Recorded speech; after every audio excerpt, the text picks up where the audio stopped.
Hello friends, कैसे हैं आप सभी। मैं शमशेर कौशिक एक बार फिर से आपके समक्ष उपस्थित हूँ चर्चित चेहरे का अगला एपिसोड लेकर। आज का एपिसोड 13 एपिसोड है। इस एपिसोड में हमारे साथ साहित्य से रिलेटेड एक कैंडिडेट साथी हैं, मनोज गौतम जी हमारे साथ उपस्थित हैं। और मनोज गौतम जी अनेकों रचनाएं लिख चुके हैं। इन्होंने एक पत्रिका का भी अनुमोदन किया है और साथ में अनेकों काव्य पाठ अलग अलग जगह पर, कभी रेडियो चैनल पर जाकर, कभी दूसरी जगह पर जाकर इन्होंने किए हैं। और सोशल मीडिया पर आप देखेंगे तो विभिन्न प्रकार की इनकी पोस्ट रहती हैं। अगर हम बातचीत करें अवार्ड्स की, तो अनेकों अवार्ड्स इन्होंने हासिल किए हैं। सैकड़ों जगह जाकर इन्होंने मंच संचालन किए हैं। तो आइए एक विशेष मुलाकात करते हैं मनोज गौतम जी से, अपने चर्चित चेहरे मिले उनसे जो चर्चा में हैं।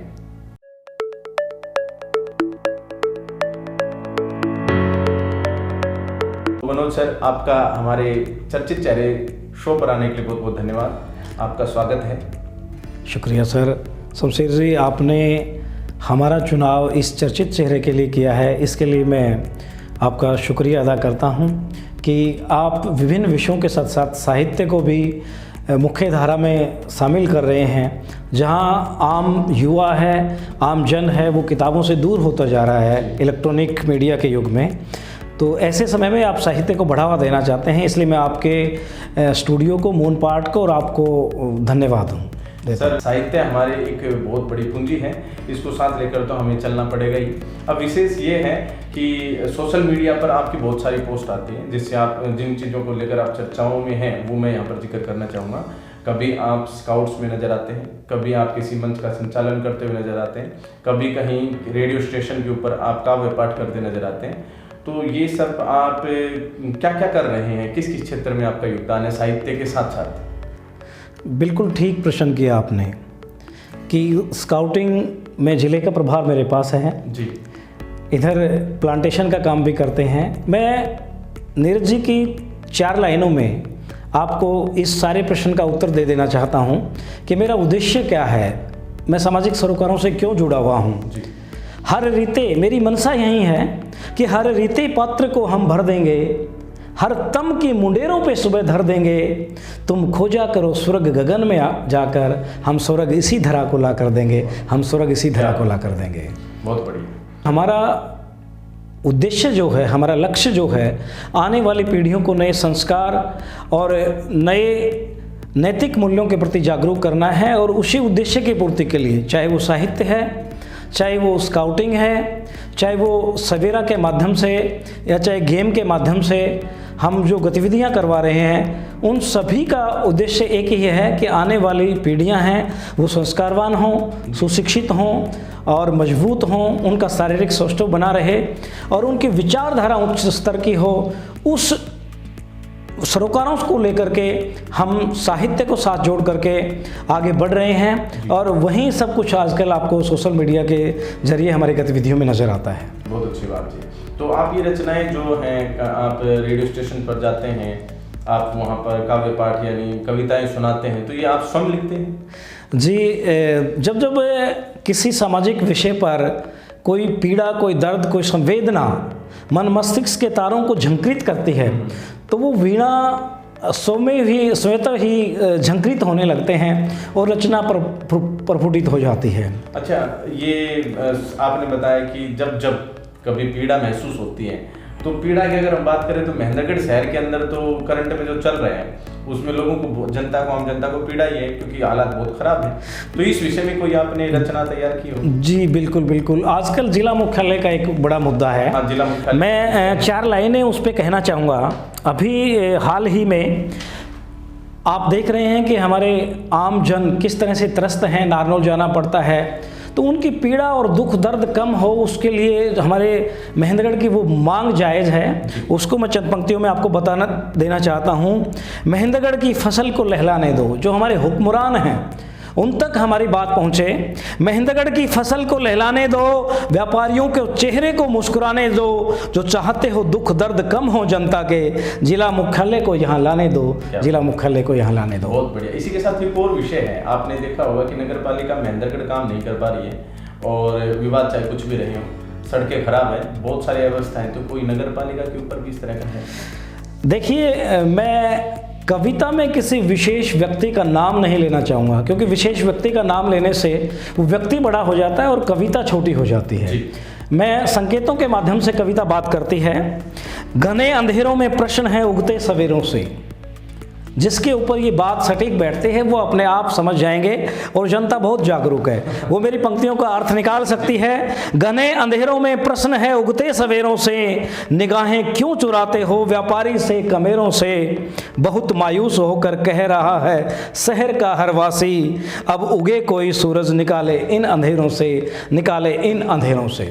निश्चित रूप से मैं कहना चाहूँगा कि बहुत बुरी स्थिति हमारी शहर की देखने को मिल रही है। शायद ऐसी बदतर स्थिति पहले नहीं थी।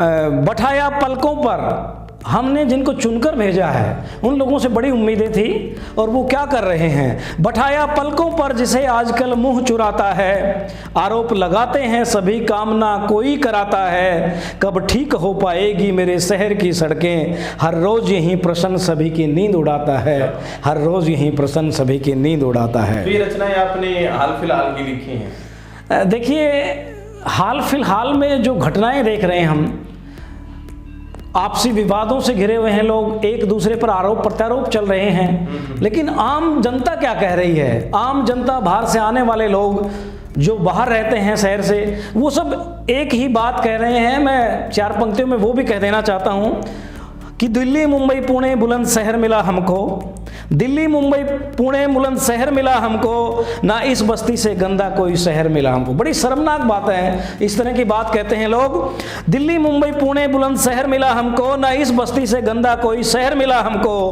कहते थे रोशन होगा खिल उठेगा हर कोना, उन चिरागों से ही जलता शहर मिला हमको, उन चिरागों से ही जलता शहर मिला हमको। जी बिल्कुल, बहुत ही बुरे हालात हैं। बड़ी विडंबना है हमारे शहर की शमशेर जी।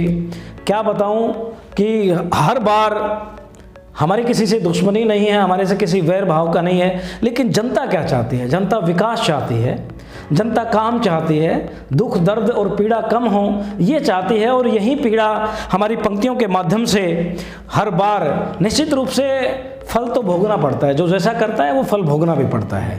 तो मैं उन हुक्मरानों को, उन चुनिंदा हमारे प्रतिनिधियों को कहना चाहूँगा कि वहीं काटने पड़े सबको जिसने जैसे बोए हैं, कर ले पश्चाताप जो गुनाह तुझसे अब तक होए हैं, नहीं किसी से कोई दुश्मनी बस इतना कहना है मेरा, वो सभी हंसे जो रोए हैं, वे सभी जगह जो सोए हैं, वे सभी जगह सोए हैं। हाँ, इस विषय को लेकर कहीं ना कहीं जनता भी थोड़ा सा न्यूट्रल कह सकते हैं, सोई हुई है। जैसा कि आपने इस पंक्ति में कहा कि जागरूक तो हमें भी होना पड़ेगा, जनता को भी जागरूक होना पड़ेगा। देखिए, जनता शमशेर जी जागरूक होगी निश्चित रूप से। आज देख रहे हैं कि बार एसोसिएशन को पूरा सहयोग मिल रहा है जी। और मैं एक कवि को कोट करना चाहूँगा। उसकी कविता की पंक्तियाँ हैं कि जनता जब अपने पर आती तख्त पलट जाते हैं, और आसमान में रहने वाले धरती पर आते हैं। आना पड़ेगा उनको जनता के बीच।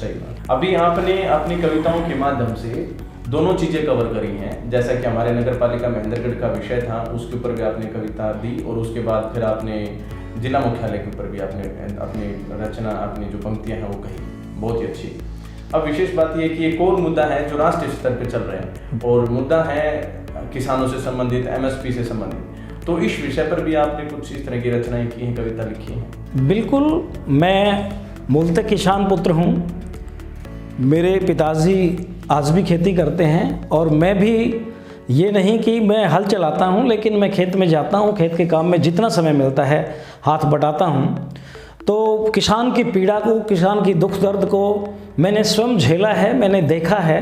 तो उस विषय पर तो पंक्तियाँ निश्चित रूप से ही स्वतः ही बन जाती हैं। आज आप देख रहे हैं कि पंजाब का किसान है, चाहे कर्नाटक का किसान है, चाहे बांग्लादेश, ये पश्चिम बंगाल का किसान है, सभी के सभी रोडों पर हैं जी। उनको शौक नहीं है रोड पर आने का, उनकी पीड़ा है, उनका दर्द है। जो सामान हम बाज़ार से लेते हैं, छोटे से लेकर बड़ा सामान तक, सबका रेट निर्धारित होता है, लेकिन मिनिमम प्राइस निर्धारित होती है, और यही MSP की मांग तो हमारे किसान कर रहे हैं जी। सरकार को उनकी मांगें माननी चाहिए। और ये वो किसान है जो हर परिस्थिति में मुस्कुराता है और जमाने को सब कुछ देता है, जनता को सब कुछ देता है। जो हमारी मूलभूत आवश्यकताएं हैं खाने पीने की, वो सब किसान से पूर्ति होती हैं। तो रखते हैं हिम्मत, किसान के ऊपर पंक्तियां कहना चाहूँगा, रखते हैं हिम्मत दुखों में मुस्कुराने की जी। कला है आपदा में भी नए सपन सजाने की, रखते हैं हिम्मत दुखों में भी मुस्कुराने की, कला है आपदा में भी नए सपन सजाने की, हमारी मांग है जायज़ तख्तो ताज के मालिक, पसीना हम बहाकर भूख मिटाते हैं ज़माने की, भूख मिटाते हैं ज़माने बहुत की। बढ़िया, बहुत बढ़िया। और यही वो किसान है जो किसी भी हाल में हो लेकिन हर वक्त पब्लिक की सोचता है, जनता की सोचता है, आम जनमानस की सोचता है। जी। हम झेलते तंगी, और हर समय तंगी में रहता है वो, जो सबसे ज़्यादा मेहनत करता है, सबसे ज़्यादा मेहनत कश है, जो कमेरा वर्ग है, और वहीं सबसे ज़्यादा तंगी झेलता है। जो लोग बिल्कुल मेहनत नहीं करते हैं, वो लोग एसी में रहते हैं, वो ऐशो आराम भोगते हैं, उन पर मेरी पंक्तियां हैं, हम झेलते तंगी तुम्हारे घर में खुशहाली। वो एक व्यक्ति जी रहा है। टीवी पर आकर बयान दे देता है, वो अकेला सरकार हो जाता है, और हम यहाँ रोडों पर बैठे हैं, हम जनता नहीं है। हम झेलते तंगी तुम्हारे घर में खुशहाली, मिटाते भूख जमाने की, हमारे पेट हैं खाली, करके फसलें भी बर्बाद, हमारी नस्लें भी बर्बाद, हमारे घर में मातम है, तुम्हारे घर में दिवाली, तुम्हारे घर में दिवाली। बहुत बढ़िया। ये किसान की पीड़ा है, ये उस अन्नदाता की पीड़ा है जो मैंने अपनी पंक्तियों के माध्यम से आप तक पहुंचाई है और आम जनता तक पहुंचा रहा हूं। जी, बहुत बढ़िया रचना करते हैं आप। हर विषय पर आप तुरंत ही रचना बना लेते हैं, ये इससे अच्छा कुछ नहीं हो सकता मेरे हिसाब से। आपके साहित्य के क्षेत्र में तुरंत रचना लिख देना, विषय पर रचना लिख देना, ये एक बहुत अच्छी अचीवमेंट है कहीं ना कहीं। अच्छा, इसके साथ साथ जैसे आप कविता पाठ करते हैं, आप सुनाते हैं, इस तरह की रचनाएं बहुत अच्छी हैं, आपने लिखी भी अच्छी है, आप बहुत अच्छे तरीके से प्रेजेंट भी करते हैं। और आपको कई बार मैं देखता हूँ सोशल मीडिया पर, आप किसी मंच पर आज अवार्ड ले रहे हैं, कल को किसी दूसरे मंच पर अवार्ड ले रहे हैं, तो वो जो सिलसिला है अवार्ड गेनिंग का, वो कहाँ से कैसे कैसे है, किस तरह के अवार्ड्स मिलते जा रहे हैं आपको? देखिए शमशेर जी, अवार्ड्स की जहाँ तक बात आती है, मेरा शुरू से ही ये रहा है कि आप कर्म कीजिए, फल प्रभु देता है। गीता का सार जो है उस विषय पे चल रहे हैं। अवार्ड के बारे में कभी मैंने नहीं सोचा है। मेरे बहुत से साथी कहते हैं कि उस अवार्ड के लिए अप्लाई कीजिए, उस अवार्ड के लिए, मैंने कभी अप्लाई नहीं किया। हाँ, किसी संगठन को, किसी संस्था को लगता है कि इनके काम सराहनीय हैं, वो बुला लेते हैं, तो निश्चित रूप से हम उनकी भावनाओं की कदर करते हैं। अभी ऑल इंडिया स्तर के जो प्रतियोगिताएं होते हैं, मेरा गेम में भी मेरी रुचि रही है, और स्काउटिंग्स में राज्यपाल अवार्ड हमने पूरे ज़िले को 11 अवार्ड दिलवाए हैं। अच्छा जी। हाँ, जिनमें से हमारे बच्चे जो काम करने वाले हैं, जो अच्छा कार्य करते हैं, उन बच्चों को मिला है, उन अध्यापकों को मिला है, और इवन मेरे को भी एक अवार्ड दिया गया। तो मैं शुक्रगुजार हूँ, हमारी जो राज्य स्तरीय टीम है उन्होंने मेरे को इस लायक समझा। प्लांटेशन का जो काम है वो यूँ समझो कि माँ के संस्कारों से मिला है, उस विषय में भी कई अवार्ड्स संस्थाओं ने दिए हैं। वो एक नई ऊर्जा देते हैं, अवार्ड नई प्रोत्साहन देते हैं। मैंने एशियन गेमों में इंडियन रेस जो सैम्बो रेसलिंग है उसके भारतीय कोच के रूप में भाग लिया है, 4 बार मैं नेशनल मेडलिस्ट रहा हूँ। तो वहाँ भी मेरे को मंच संचालन का 25 देशों के मंच संचालन का मौका मिला, अवार्ड मिला। तो वो एक हौसला अफजाई है, नई ऊर्जा का संचार होता है, और हम उसी ऊर्जा के साथ ज़्यादा काम कर पाते हैं। ये अवार्ड्स की एक, मैं समझता हूँ, एक प्रेरणा समझता हूँ अवार्ड्स को। बहुत बढ़िया सर, सभी अवार्ड्स के लिए इकट्ठे रूप से बताएं। शुक्रिया सर। आगे भी हम उम्मीद करते हैं कि आप इस तरह की बहुत अच्छी रचनाएं करते रहेंगे और आपको बहुत सारे इस तरह के अवार्ड्स मिलते रहेंगे अनेकों मंच से। अच्छा, एक और बात मेरे दिमाग में है कि ठीक है, काव्य पाठ सारी चीज़ें अपनी जगह हैं, लेकिन कमर्शियली, प्रोफेशनली आप क्या करते हैं? देखिए, मैं शिक्षा विभाग, पता है, लेकिन जनता को मुझे बतवाना है। तो मैं शिक्षा विभाग से जुड़ा हुआ हूँ और मूलतः एक शिक्षक हूँ, और शिक्षक के नाते हमारा यही दायित्व बनता है कि जो आने वाली पीढ़ी है उसको हम नए संस्कार दें। मेरा उद्देश्य भी यही रहता है कि जाए जिस ओर जमाना। जी, मैं एक कवि की पंक्तियों को मैं आपसे जोड़ना चाहता हूँ कि जाए जिस ओर जमाना उसे तुम जाने दो, गा रहा हो समय गीत तुम उसे गाने दो, जो चाहते हो बनाना नया हिंदुस्तान, देश की धूल को हंसने दो मुस्कुराने दो, देश की धूल को हंसने दो मुस्कुराने दो। इसी उद्देश्य के साथ शिक्षक के रूप में मैं अपनी भूमिका का निर्वहन कर रहा हूँ। बहुत अच्छी बात। अभी शुरुआत में आपने बताया मेरे को कि सवेरा के, चाहे सवेरा कोई माध्यम हो जिससे आप हेल्प कर पाए, तो सवेरा क्या है? सवेरा एक संक्षिप्त नाम है। इसकी जो फुल फॉर्म है वो social welfare education and rural advancement youth organisation. ये एक प्लेटफॉर्म है जो हमारे प्रदेश भर में इसकी यूनिट्स हैं और साथ ही इसके साथ जुड़े हुए हैं। इसका मूल काम जो हमारा है वो प्लांटेशन का है, वृक्षारोपण का है। हमारे अभी हमने 85 सरपंच और 40 ग्राम सचिवों को ट्रेनिंग दी है, उनको पौधे वितरित किए हैं। स्काउटिंग की पूरे प्रदेश भर के जो प्रतिनिधि हैं वो हमारे यहाँ हमने बुलाकर सेमिनार किया, उनको पौधे वितरित किए हैं। लॉकडाउन के दौरान काफ़ी त्रिवेणियाँ लगाई हैं और बचपन से ही माँ की रुचि थी प्लांटेशन में और माँ से हमें प्रेरणा मिली, तो आज हज़ारों पौधे हम लगा चुके हैं और वो बड़े बड़े हो गए हैं। ये सवेरा के माध्यम से हो पाया। गांव में जिम लगाने का काम, मेरे गांव में भी हमने जिम का काम सवेरा के माध्यम से लगवाया। कई प्रतियोगिताओं में हम टीम अपनी उतारते हैं, वॉलीबॉल की है चाहे हमारी कबड्डी की है, वो नए प्लेयर्स को वहाँ ला करके जो ग्रामीण प्रतिभाएँ हैं उनको नई टेक्निक से वो रूबरू करवाते हैं, एक नई प्रेरणा देने के लिए वो काम करते हैं। उसके अलावा जन जागरूकता का काम भी सवेरा गैर सरकारी संगठन के माध्यम से हम करते रहते हैं। इवन पौधों की बात करें हम तो वो तो शायद आपने शादी के अंदर भी, जो आपके यहाँ घर पर शादी थी उसमें भी सभी मेहमानों को आपने पौधे वितरित किए थे। बिल्कुल ठीक कहा। 1 दिसंबर को छोटे भाई की शादी थी और वो शादी नहीं, हमारे स्काउटिंग वाले साथी तो कहते हैं कि वो एक आपने ऐसा समारोह बना दिया था कि मान लीजिए स्काउटिंग का समारोह हो। उसमें एक विशेष समारोह ये था कि हमने उसमें पूर्णतः प्राकृतिक जीवन शैली से रिलेटेड जो कार्यक्रम किया था। गऊ के दूध का खाना, गऊ के कहीं प्लास्टिक का प्रयोग नहीं, कहीं चीनी का प्रयोग नहीं, अमीनो एसिड कहीं ये आपके जो होते हैं दिखावटी आतिशबाजी नहीं है। हमने शहीदों की प्रतिमाओं के आगे दूल्हे दुल्हन को नमस्कार किया और सारी जो चीज़ें थी वो स्वास्थ्यवर्धक थी।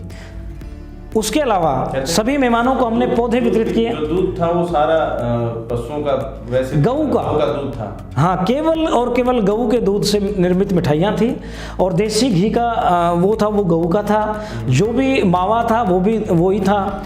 कहीं भी कोई भी चाइनीज़ फूड नहीं, कहीं रिफाइंड का यूज नहीं, पूर्णतया मतलब उसको हमने सात्विक रखा था कार्यक्रम को। बहुत बढ़िया। और सभी मेहमानों को स्वास्थ्य वर्धक जो थी, स्वास्थ्य के प्रति जागरूक करने वाली पुस्तिकाएं उसके रूप में थी। दहेज रहित शादी थी और उसके अलावा उस शादी में सभी मेहमानों को पौधे वितरित किए गए थे।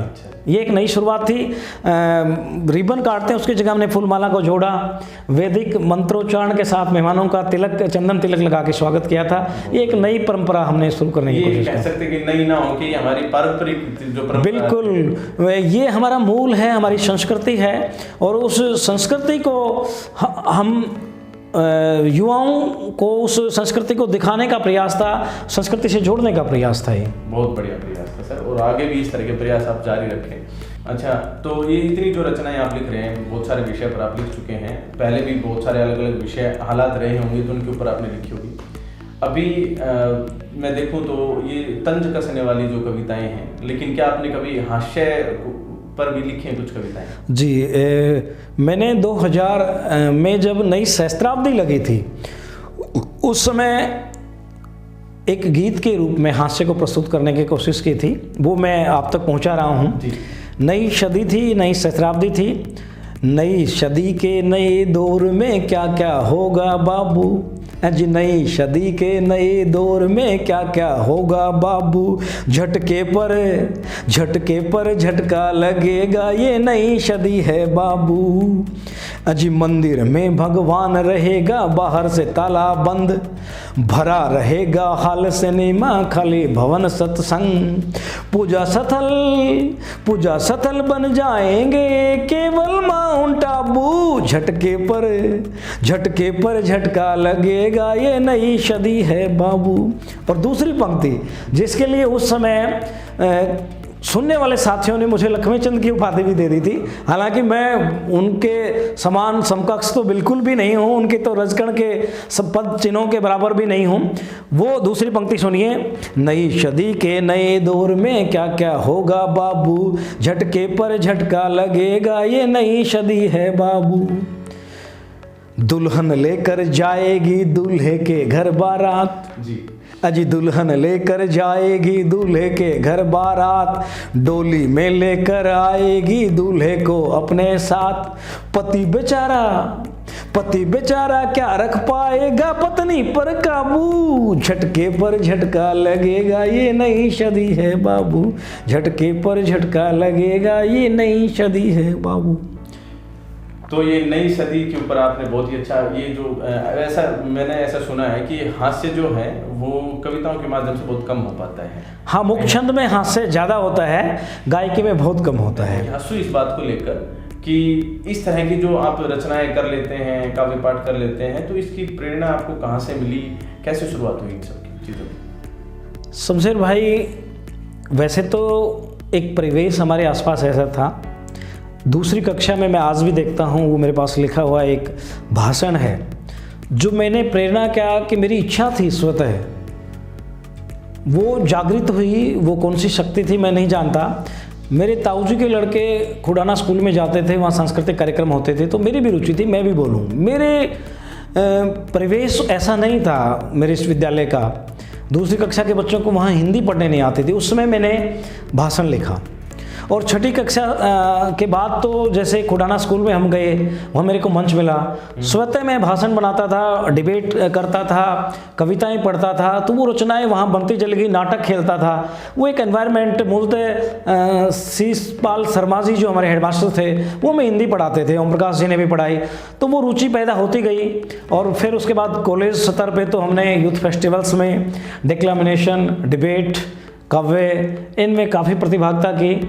मैं हमारी कॉलेज की जो पत्रिका थी उस मरु माधवी का, मैं हमारे सेक्शन का जो है विज्ञान संकाय का एडिटर भी रहा हूँ। और फिर उसके बाद स्पंदन पत्रिका हिंदी रही, उसका भी संपादन करने का मौका मिला। अंत में सर, आप हमारे जो युवा साथीगण हैं जो इस इंटरव्यू को देख रहे हैं, मैं चाहूँगा हमारे युवा साथी और आम जनता के लिए, सभी के लिए आप एक छोटा सा संदेश दीजिए। देखिए, युवाओं से मैं एक विशेष कवि की पंक्तियों से कोट करना चाहूँगा कि आज जो परिस्थिति हैं उसमें हमें अपने को उठाना पड़ेगा, वरना परिस्थितियाँ काबू से बाहर हो जाएंगी। और आज हम नहीं जगे तो आने वाली पीढ़ियाँ हमें दोषित साबित करेंगी, हमें कोसेंगी। तो मैं युवाओं को चंद पंक्तियों के माध्यम से कहना चाहूँगा कि खारा कहीं गंगा का किनारा हो न जाए, खारा कहीं गंगा का किनारा हो न जाए, नष्ट भ्रष्ट बाग हमारा ये हो न जाए, सोला जो बुझा है अंगारा हो न जाए, आग जो लगी है वो बुझाओ साथियों, मरते हुए देश को बचाओ साथियों, शहीदों के देश को बचाओ साथियों। और युवा साथी आज इस पाश्चात्य संस्कृति के जो आक्रमण है उससे बचें, अपनी संस्कृति की तरफ लौटें, अपने संस्कारों की तरफ लौटें, अपनी वैज्ञानिकता की तरफ लौटें। हमारे वेदों में, हमारे उपनिषदों में जो ज्ञान है वो बहुत बड़ा भंडार है हमारे पास, उसकी तरफ लौटें और एक विद्वान बने और एक ऐसे एंगल से सोचें, सकारात्मक दृष्टिकोण रखें। आखिर में मैं धन्यवाद आपका करना चाहूँगा कि आपने मुझे मौका दिया और आम जनता से रूबरू होने का ये बहुत बड़ा मंच है। इस मंच पर आपने साहित्य जैसे विषय को लेकर के एक बड़ा काम किया है। तो मैं सभी साथियों का संदेश देते हुए विशेषकर युवा पीढ़ी को कहना चाहूँगा कि मत पीछे मुड़कर देखो, मत पीछे मुड़कर देखो, न शामिल हो गुनहगारों में, सामने देखो तुम्हारी मंजिल है सितारों में, तुम्हारी मंजिल है सितारों में। इस युवा भारत को मैं नमस्कार करता हूं और यही संदेश देता हूं। नमस्कार, बहुत बहुत शुक्रिया।